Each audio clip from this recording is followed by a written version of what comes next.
Hello, everyone.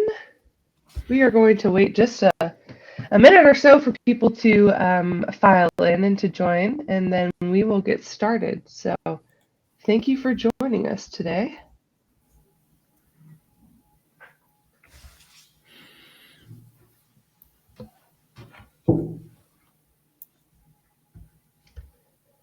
Okay, let's hop right in. Thank you for joining us today for an impact dialogue on business sustainability in 2024. Leading us in the conversation, we have Gerhard Andrey, co-founder of Liip and member of the Swiss Parliament, and Leah Goldfarb, Platform.sh Environmental Impact Officer. Before we get started, just know that we'll have plenty of space and time for questions answered by the experts at the end of the webinar. Please leave any questions you have in the comment section, and we will get to them at the end. So now it's time to let the sustainability experts take over. Thank you so much, Sarah. Nice being with you today. It's a great opportunity to talk about this challenging topic. I think it's a challenge. I think you do so too. Leah, what actually motivated you to get into this, the sustainable development and all that stuff that comes with it? So thanks, Gerhard, for that. Yes, I completely agree with you. This is a monumental challenge that we all need to grapple with. Also, I want to say, though, I've been looking forward to this call all week, so I'm really excited that everyone's online and that we have this opportunity. So I was motivated by issues dealing with sustainability and energy from a very young age. I grew up in Pennsylvania near 3 Mile Island when the nuclear power plant there had its accident, and my family evacuated. And the reason we evacuated was because my father was a scientist and he was able to figure out that there was a danger involved. And that put me on this path of looking into how our choices affect our well-being, our environmental stability, our security, and I always looked at it through a scientific lens. And so I got my PhD in physical chemistry and then started looking at climate change and then broadened that to look at sustainability more broadly, first in the NGO and public sector, and then more broadly, in the private sector. Okay. And how about you, Gerhard? How did you get? First of all, that sounds scary what you went through, I guess. So having to be evacuated for some sort of disaster, I mean, that's terrifying. I actually also have a history through my family. We didn't have to be evacuated. For me, it was different. My family... my parents are farmers, they were farmers, and we had always a strong relationship to nature. My parents, even though they were traditional agricultures, they had a strong sense of how nature works and how it actually influences their well-being and what they're actually doing to actually, at the end of the day, produce things to eat. I mean, that's the whole purpose. When I was a small kid, when I was a youngster, I didn't really. So I have an echo. I hear me twice. I'm so sorry. You sound fine to me. I don't hear repeating myself. Give me a second. There seems to be some sort of issue. Anyway, I'm going to continue. So when I was a young kid, a youngster, I didn't really think that much about it. So I can't. I simply can't. I hear you again.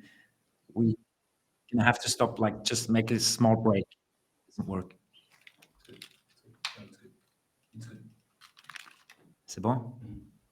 Now it's fine. Okay, I'm back great. again, back on track. So sorry. I hear everything 3 or quadruple times. So now I'm back. I'm back with you. So sorry.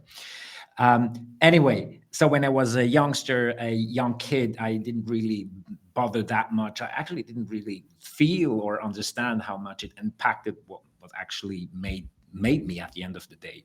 But during studies, so after an apprenticeship as a carpenter, I studied wood engineer, and there the topic of sustainable development, because of course, wood is an impressive and awesome material for a circular economy. It became in the 90s really important. How does economy actually impact our lives and the planet? So it built up. And when I started with our company, when we founded Liip, from day one, it was the ambition to actually do business ethically, so compatible with social needs, compatible with the planet, and of course always being some sort of profitable enough. So that was something that really accompanied me for a while now. It led me also to politics. So I became a member of parliament for the Green Party, because of course that's quite logic after having heard what I just said about my way. So that's about it. So, I mean, we are today here representing companies trying to use digital means to make the world a better place. It sounds a bit cheesy, but at the end of the day, that's the ambition. How do you tackle that? What challenge do you see? How do you deal with that? Yeah. I'm interested in how Platform actually does that. So I understand that this may be a new topic to a lot of decision makers, C-levels. And so I'd like to do a little bit of framing and framing using data. So I actually have a slide. I don't know if we can put this up to show, thank you very much, decision makers, the impact of digital emissions. And I understand that, this discussion is on sustainability, and climate change is just one aspect of sustainability, which is much broader, dealing with social, economic, and environmental factors. But what I want to show here is that here we are in 2024, and this shows a percentage of total emissions from the information communication technology sector.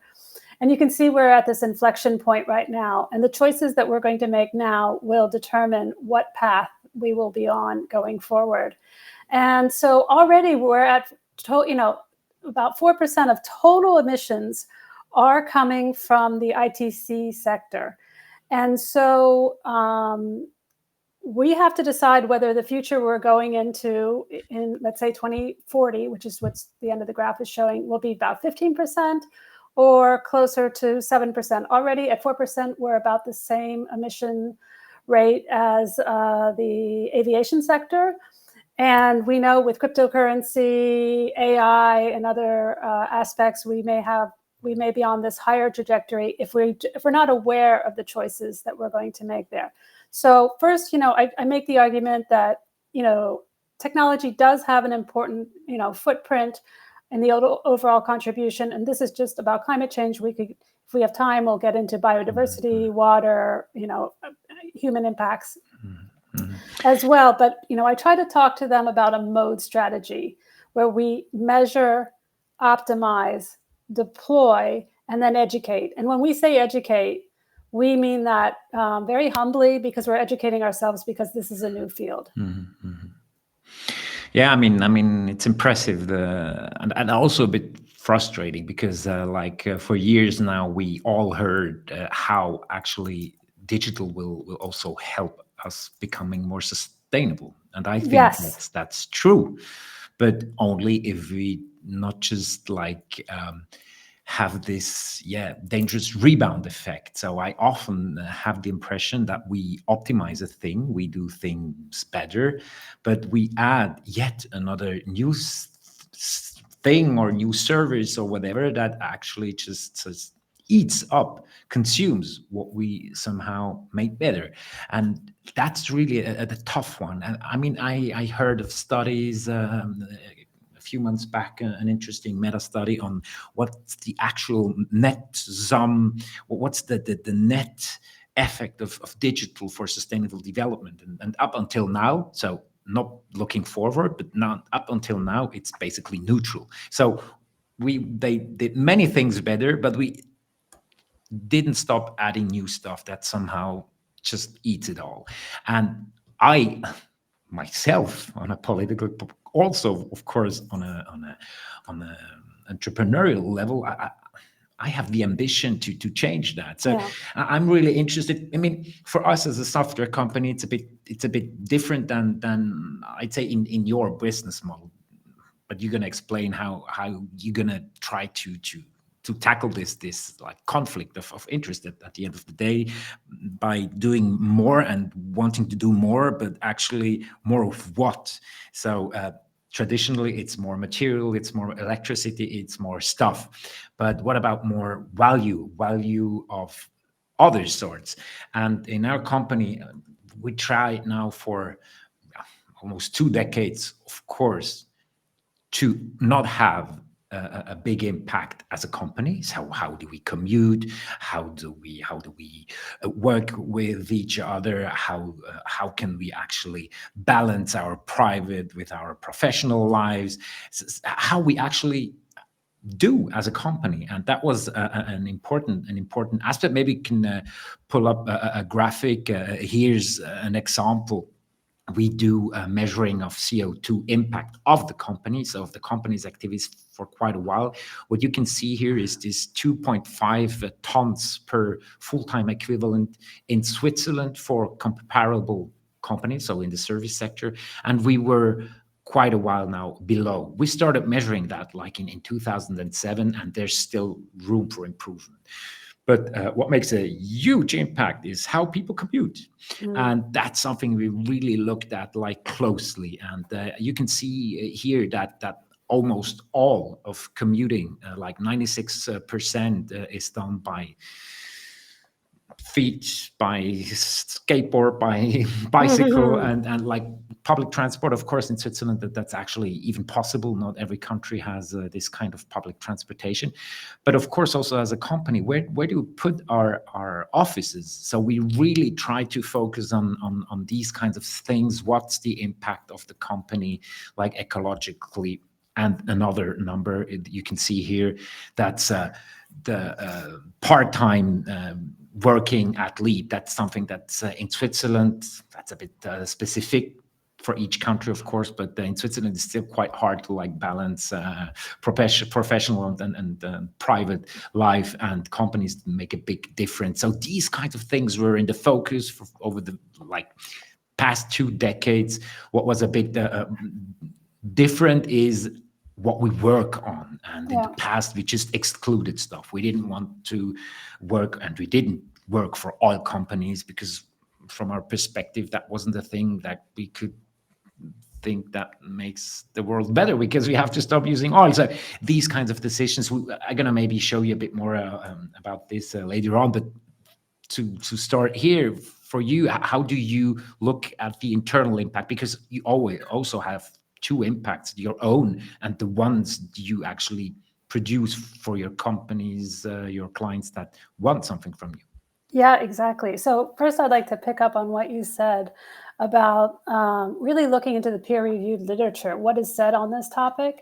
And so in the IPCC Working Group 3, most recent, the AR6, Summary for Policymakers, they've done an analysis, and they talk about that digitalization can enable emissions reductions, but can have adverse side effects, like the ones you were mentioning, unless appropriately governed. And so we're seeing, like, you know, the literature is showing us that yes, it could, you know, that you can have digital for good, but it has to be, you know, constrained, and you have to be intentional in much the way that you were talking about, Gerhard, with you do with Liip.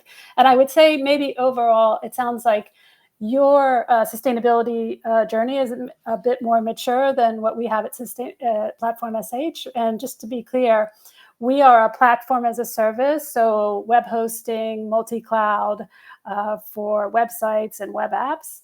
And this is our most recent carbon audit. Mm-hmm. We're moving into more of a sustainability audit where we're submitting this month our EcoVadis submission. So working on broadening out we started our journey really working on carbon and the environment, and now we're going to get broader. But every year, and we've been doing our carbon audits since 2020, mm-hmm. we're a younger company as well. And what we see for this year from 2023 is quite interesting. So these results are actually on our auditors' website. So we make all of these data publicly available. And if we compare our carbon audit from 2022 to 2023, we saw an absolute reduction of 6% of our greenhouse gases. And just to give you the big picture here, what you can see here is, as a company, about 1/3 of our emissions are coming from the cloud. 2/3 are coming from the cloud and 1/3 are coming from our own internal. And we are a remote first company. So actually our main source of emissions are coming from flights being taken to attend meetings. So we have a slightly different, emphasis. And so what we've decided to do is really, work on looking at how to reduce emissions in the cloud. And when we talk to our clients and we have this shared responsibility models with our clients, we tell them that if we use the greenhouse gas protocol, which is the international protocol for measuring greenhouse gases in the cloud, thinking about where they're hosting their websites and their web apps is probably the number one thing they can do.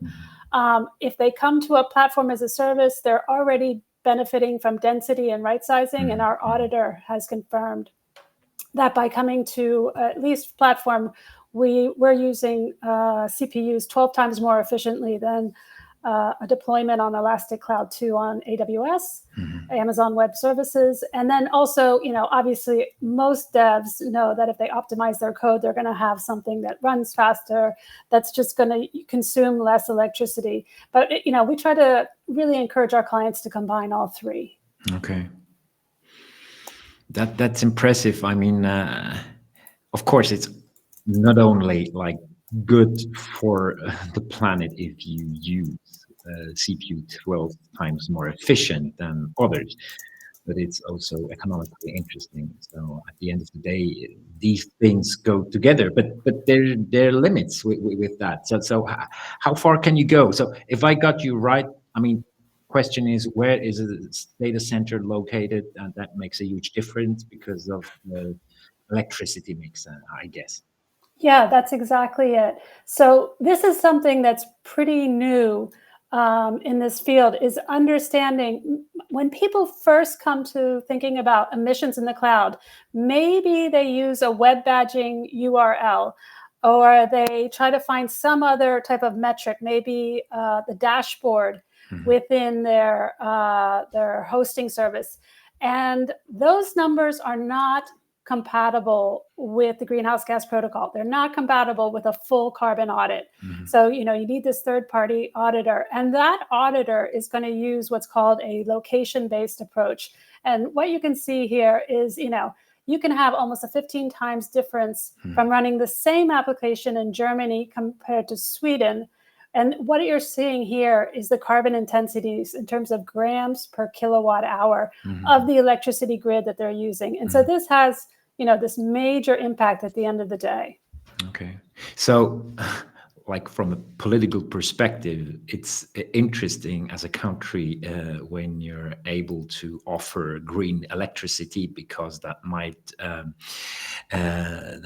be interesting for companies like yours that wants to be there where the good electricity is. I mean, it's a nice story, and I think, we have to go down that road, because at the end of the day, if we look at the graphs you've shown before, we can't let that go. We can't let just being digital the next huge issue for human beings. Exactly. I'm a bit afraid of that, because when you look at the artificial intelligence boost, it's gonna be consuming so much electricity, resources. It's gonna use land and water and everything, and that really is something that I'd like to contribute to actually. Doing the right thing, because at the end of the day, a lot of data is never used, or is even dangerous for us as the people, also from a human rights perspective. So I think we really need to get better. I mean, there's this sobriety approach. I mean, having a better life by consuming less at the end of the day. I mean, what's your take on that? Because we try, of course, in a I'd say difficult environment economically. I mean, we have to pay our bills, we have to pay salaries, etc. We are a for-profit company, but still we try to go down another road where we actually try to respond to the issues with more brain power and less electricity. So trying to figure out new approaches and really also like having the courage to address these things, but it's a tough one because we're so used to more of stuff, more of whatever. As human beings, it's really hard. I heard from a psychological experiment. People get a small house with Lego, and the task is improve the le toit, improve the roof, improve the roof. And almost everyone is adding Lego bricks, but not necessarily improving the stability of it. But just it's a reflex. We're having a hard time imagining things that are smaller, use less things. So what's your point on that? What's your take on that? We try to include this kind of thinking because I think it's needed, but how do you approach that? So it's a really interesting question, and I probably address it as a very cold scientific question, about measuring this and looking at this. And I have to say, I think the concept of digital sobriety, which is very popular in Europe and is gaining ground, to make people more conscious about the resources they're using is absolutely necessary. And, we could have another webinar on overconsumption or, other aspects. But what's interesting is I'm also a bit of an optimist. Hannah Ritchie, who works at Our World in Data, she has a new book out called Not the End of the World. And according to her grandparents, who I believe grew up in Scotland, had a bigger carbon impact than she does today. Okay. And it's kind of this, she has lots of very hopeful aspects with complete clear-eyed view on the climate crisis and understanding the biodiversity loss that we're looking at as well, and the urgency there. So I think we can have a very clear-eyed way of looking at all of this, but measuring, I always come back to that as a key aspect. And then I think what's changing in this space as well, in particular, we're seeing this in Europe and to some extent in California, is the regulatory changes. So the fact that CSRD is coming in right now, the Corporate Sustainability Reporting Directive. And for large companies, it's already into effect. Companies will be sending in their reports, which can be made public beginning of next year, and it'll be phased into anyone who has a large footprint in Europe soon. And then also the California law looking at declaring, scope 1, 2, and 3 emissions. There's a lot happening in this space. And I think as these ESG metrics become more and more known, I think we're going to become more aware of our choices and where we can choose to act it to have the biggest impact. What gets measured gets improved. Exactly. Now, I'm totally agreeing with you because I think we really need a common understanding on how to weigh things, how to measure things. I mean, financial accounting didn't like fall from the sky. It took decades to calibrate a global financial system, and I think we are right now in the midst of the same thing doing for impact accounting. I mean, it's still not synchronized. There's a lot going on. I'm also in the board of administrators of an ethical bank that was founded like over 30 years ago. It's a great initiative, the Swiss Alternative Bank, and they did that for like decades now, and I'm really impressed on their approach. And what is interesting to me now to see is that it is becoming mainstream. So the financial sector especially is like challenged now to be more clear about their impact, but also multinational companies. I think the EU is pushing forward. We in Switzerland, we are a bit late to the party, but when we get on, we usually do a good job. But we are not the ones. Yeah, that's unfortunate, but often not the ones that are actually leading. But we can still have front runner companies like ours. So yeah, but I think that is so important of a point that you've brought up. That there was Bill McKibben who wrote an article in the New Yorker about how even Google's footprint could double if we added in the banking component. Mm-hmm. So I think that the initiatives that you're working on like that are just so important. And it's, how we measure this. When does it take, when does it become part of the audit sheet, this non-financial audit sheet? So it'll be interesting to see how auditors start to handle this. We just need to be fast now, because we need to be in sync soon as an economy, as a global economy, because I think that's going to be really important. I mean, we as a small and medium-sized enterprise in Switzerland, I mean, we have a local market. We are doing software development. We're trying to, I mean, that's our vision. It's using digital means for human progress, and human progress meaning in a social, ecological, and economic sustainable way. So that's what we're trying to achieve. And I told you the focus we had, or not the focus, but the place where we are quite good with numbers is like our own internal impact. So for like almost 15, 17 years, we are now doing, we're having a balance sheet for carbon footprint. It became better and better. That's the numbers I've just shown you, and that you can have interesting. That's not the slide I want to show. Let get you back with the impact one. Sorry, I wanted to show the tons of CO2. So that's a thing we have done like more than 15 years. So we know that quite well, and other aspects of the internal impact. And when we try to figure out with whom we want to work, because even though we needed projects, we always needed projects, we thought there's some we don't want to be associated with. So that was, sometimes it was tough, because if you need profit, if you need turnover, and you say no to projects, that's a tough choice from an entrepreneurial perspective. But we as founders were always convinced that on the long run, it's going to be profitable for us to be like defending strong values and trying to really contribute to a better world. Again, this big sentence I'm using to show where we want to get.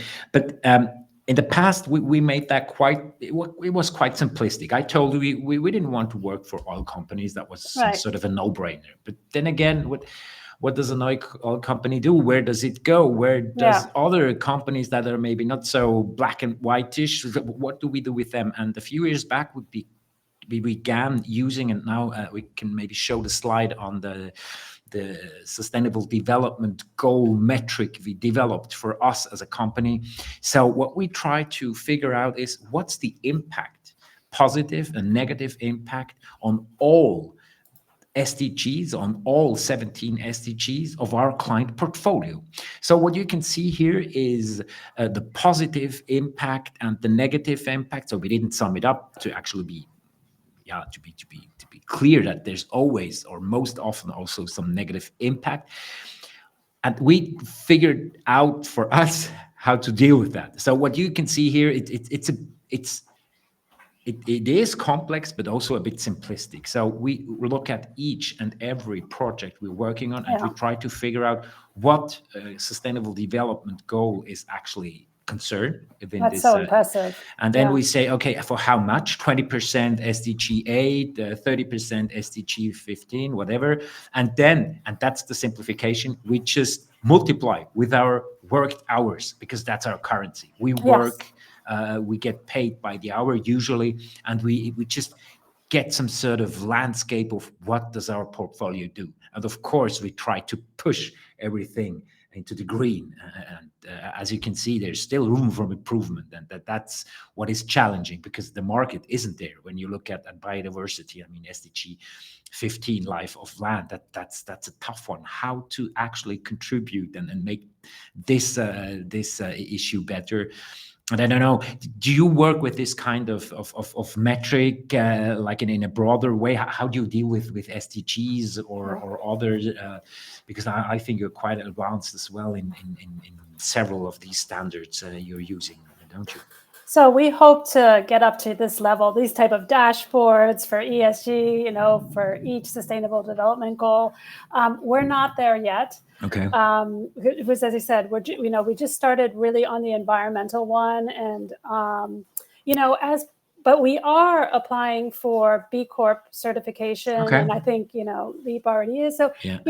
I think that there have been a lot of businesses that likely have started out with this core idea at the beginning of what you wanted to do, and the more certifications and the more recognition you get, I think the better, for all of these, whether it's science-based targets or, B Corp from your choice of your clients. But these are really tough questions. But one small thing I can show in terms of climate impact is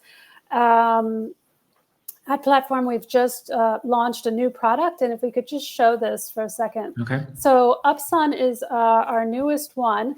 And we give a 3% discount if you deploy using our greener data centers. So those are data centers that run on low carbon electricity, so that less than 100 grams per kilowatt hour. And what's interesting is the data have just come in, and we're seeing that 80% of our clients, despite having sovereignty laws, saying they have to host in their own country, are opting. So they get the 3% discount on resources, but just overall, I think they're being motivated by this. Mm-hmm. And what's interesting is we've broken this down in terms of country. And we have, what we're seeing is a lot of people, like if you're in Europe, you're gonna, opt for Sweden. But we're also seeing our new data center in Switzerland is another big contributor there. So it's interesting that we're able to nudge our clients, and again, that in that way. Yeah, I think that's an interesting approach. We're not there yet in terms of like nudging through pricing. Yeah, we have that but in a very basic manner, and I think that's something at some point it has to have its impact on a pricing level. It has to have at some point it has to have consequences. And I think the more companies that start like doing pricing also by including these external factors, we are actually getting there. And that's why I'm also always optimist that we get there where we should have been, of course, for decades. I mean, including external effects of economic, that's not something new. I mean, the tragedy of the commons is something really old. The concept is there for so long time. So the fact that we actually are doing business as a society without having to price in the negative effects of what we're doing. And I think what you actually just showed here is like integrating these things economically. So it makes sense for a company to opt for the greener product, because we go down that road, and it has to be like consequent, it has to be serious. And I think that's an important way to tackle the issue. Great. Yeah. And I think the more we share and listen to questions, I think we will be able to work together collaboratively to respond to these type of Speaking issues. of questions, let me pop in real quick and ask one question for the both of you. This is coming from sort of a government perspective, so it's kind of a two-part question. Let's start with this portion of it. What role should government regulation play in ensuring that digital companies prioritize sustainability? And then on top of that, how can collaboration between the public and private sectors foster something like a more sustainable digital future? Okay. Do you want to go first? Sure. So first, I do think that government regulation has a role to play. I've given the examples of CSRD. We've already had that with, the non-financial reporting directive, the California law. There's the EU Data Act. There's also a subject that we haven't touched upon yet, which is the subject of greenwashing, and that is regulated, in Europe, but increasingly worldwide. I think, these are all, absolutely critical elements to all of this. I think Gerhard has already talked about the carrot initiative, like pricing and, encouraging the client to do the right, but we also need some sticks, to balance these things off. And that's what the scientific literature has shown. That's why I read out that quote from the IPCC, saying that, regulation is needed in this sector. And then in terms of collaboration, public, private, this is something near and dear to my heart. I think this is absolutely needed. And yes, we have been too siloed in the past. And the more that we come together in different fora to share these type of lessons learned, for example, just on this example of how you calculate emissions in the cloud. I go developer conferences and they think, you just enter your URL, you get a number and that's good enough. Well, no. And then when we give presentations, because we at Platform.sh, we do have clients from the public sector as well, they're also surprised. So there's just so much education that needs to happen. And I think we have to create an environment where people don't feel that it's all sticks, that there is this open discussion platform that we can ask our questions, we can learn from one another, and understand that there's a larger framework of regulation, but we're all trying to arrive at the same goal. I couldn't agree more. Maybe to get another answer on that question. I mean, if we look back, in the 80s, in the 90s, we didn't fix the ozone layer issue just by not doing anything at all on a political level. Quite the opposite.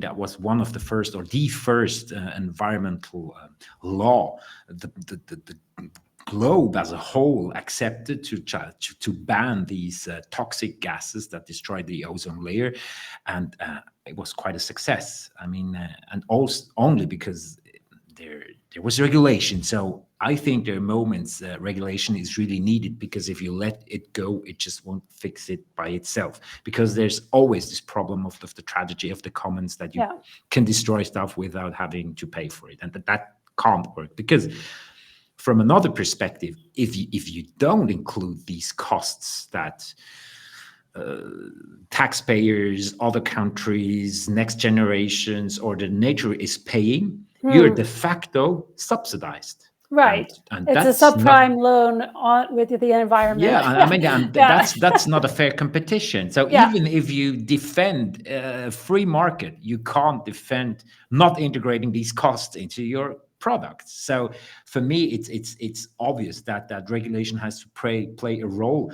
But then again, what you said is interesting. So the carrot and stick part, we have in Switzerland some experience with regulation that says, from the politics, you have to get there, but we won't tell you how to get there. Just know, if you don't get there, because you know how to get there, we don't tell you how, but if you don't get there, there's going to be consequences. So by giving enough space to figure out how to get there, but knowing where we want to go. So you get my point. So we need intelligent regulation. Yeah, and thinking about that, it would be interesting to know how you integrate that into your decision making. Sarah, do you have? I think that a question has come in on that. Yes, good eye. We have a question from Charlotte here. The question is, to what extent do you use the mapping for decision making at Liip, and does it influence the type of projects that you seek and accept? Yes, that's a great question, and I'm happy that people looked at this approach. So for Charlotte, I mean, yes, it is at some extent quite binary. There are things we won't do. Yeah. If today a big company can't show us in a credible way that it is committed to a sustainable development, sorry, we won't have time for you because we're doing other things, knowing that we might miss business. So there's at some part it's quite binary. Then if it's like more because very often you're in a gray area. You have a company that was maybe had too bad impact, but really wants to improve. There we have to figure out how reliable is it? How does the company really contribute to this development, to this sustainable development? And then, of course, we can say, okay, you passed the threshold. We're going to work with you.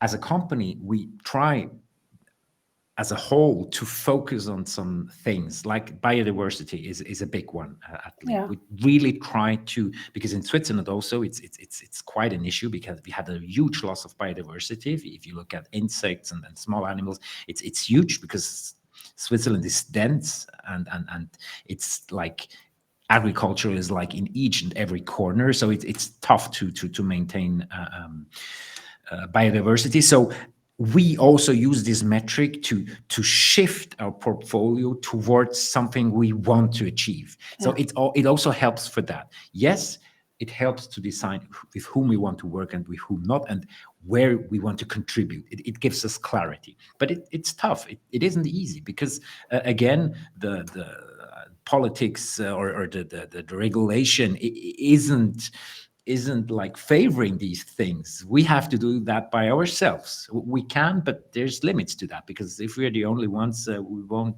shift as an economy, as a country. But we are not the only ones. The community is getting bigger. Yeah, and what we're seeing is that whether it's reporting to our investors, whether it's reporting to our governments, whether it's responding to an RFP, or just to applying for these ESG standards, we need to track all of these metrics.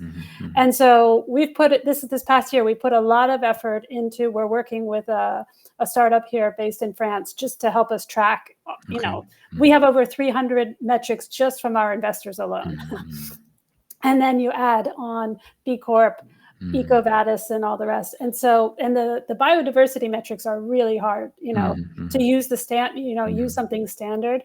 So I just want to say that it's a challenge that we're all facing, and we're all, you know, approaching this from different angles. But what we're seeing is that now that we're finally putting these systems in place to start tracing and, you know, tracking all of this, that it's paying off.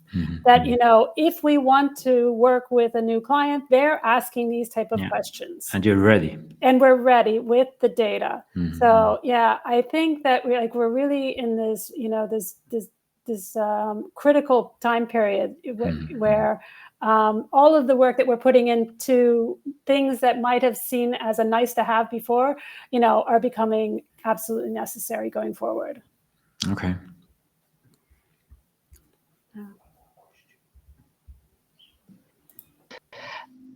Okay. Another question for the both of you.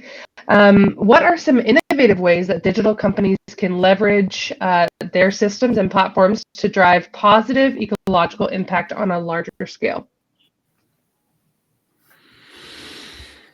I mean, I think it's individual. I mean, look at Leap, look at platforms. We're quite different. We need each other because we, as a software company, we need cloud infrastructure to run applications, and I mean, Leah, you need applications from somewhere to run on your systems.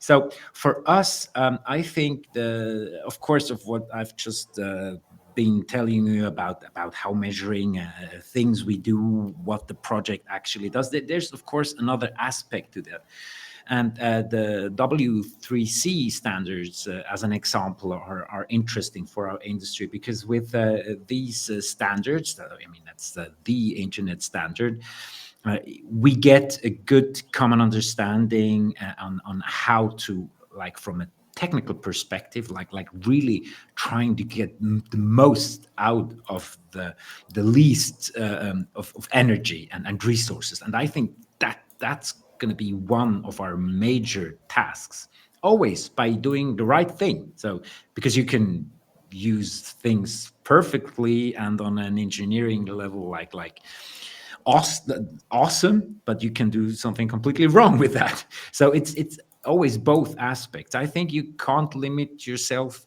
just by looking on how to technically use the stuff you're working on, but what it's used for. I mean, it's always both.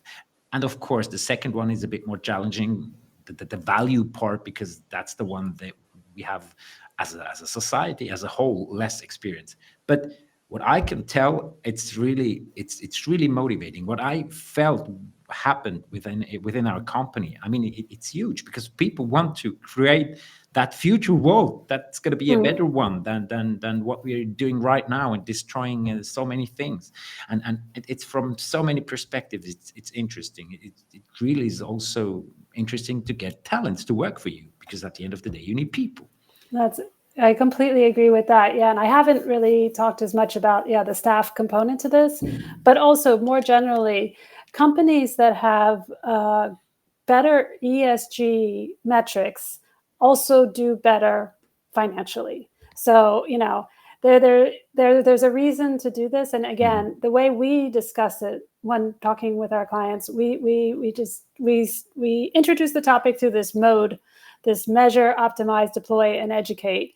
And this idea of, you don't have to do everything. Let's look at what the numbers tell us right now in the non-financial area. Let's figure out the levers that we can pull that'll have the biggest impact, and work on those first, deploy that, work with all of our partners, whether it's our clients, whether it's investors, whether it's our staff, whether it's the community, the B Corp model there, and then deploy it, and then measure again, and just keep coming back and knowing that it's all through a partnership, that this is going to work together. So, this is, this general approach that we try to use. And then the educate part, I see webinars like this as part of that educate, bringing people together to discuss these type of issues. Let's hope so. Okay, we have one final question for the both of you. In this era of increased scrutiny on social responsibility, how can digital companies measure and communicate their social impact effectively to both stakeholders and also customers and consumers? Leah? Yeah, so I'm so glad this question came up. This is something that's kind of near and dear to me. So whether it's the social, whether it's the environmental one, I think about this in terms of, just like greenwashing, there's social washing. And so, the same rules apply. If you're making a claim, whether it's on social media, giving a public talk, you need the data to support this. You need to be able to share this information with a third party if requested, and show that you have something substantial to back up your claims. So I think, it's really good to keep in our minds, because this new greenwashing law, at least in France, which has penalties up to 300,000 euros and even prison time, and now this European law as well, is substantial, and it's new. It's new that we have to back up our claims with data. That's for the environmental, but the same thing is happening in the social space. In order to be credible, in order to even declare these things as part of an ESG audit, you need the proof documents. You always need that. And there's another system being put in place as we track all of our metrics, are all the proof documents. I'm so agreeing with you, Leah, on that. I mean, the easiest thing is just walk the talk. Because if you walk the talk, you can produce proof. on what you have been doing and telling. So it has to be compatible. What you tell should really be what you're doing. And I mean, it's simplistic, but it is the way how it works. I mean, for us as a company, we always had a huge success by just being transparent. I mean, we are open with so many things. One example, we have a completely transparent salary system. So we have everyone can look the reasons why another person has what salary, and it's somehow deterministic. It's not some I don't know, some surprise or negotiated I don't know what salary. But no, it's we can show how we work, how we do that, and it's fair.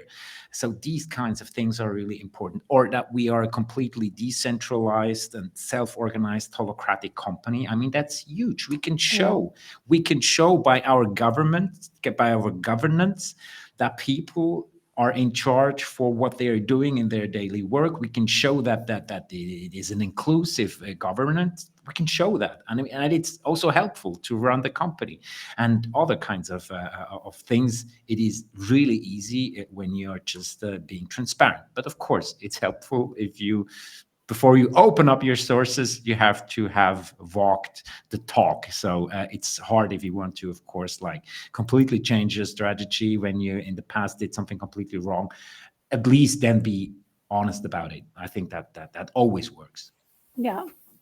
We do have one more question in the chat from Mira. So what's the next step you plan on implementing to further reduce your emissions in the next few years, but that you consider as a barrier due to its high cost? And in that sense, you might seek some government subventions to kind of accommodate that. Okay. Leah, go. Yeah, so I'm going to come back to that Upsun example where we're really moving our clients to choosing these greener options. Currently, there we go. So currently, that's coming out of our margin.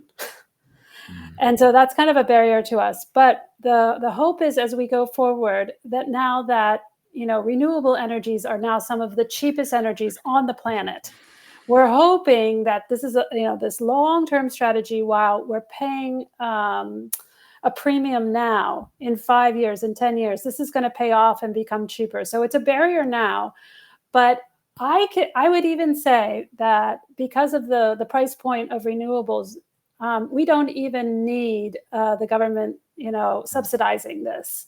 So, I think that there are areas that we work, with the government, whether it's through research grants or other areas. So that may be one area. But in terms of the long term, I think this pivot towards renewable energy to power the cloud is a really important one. Okay. Yeah, I mean, and for us, of course, we're not waiting for politics to change the rules. We're trying to run and being front runner on these kinds of things.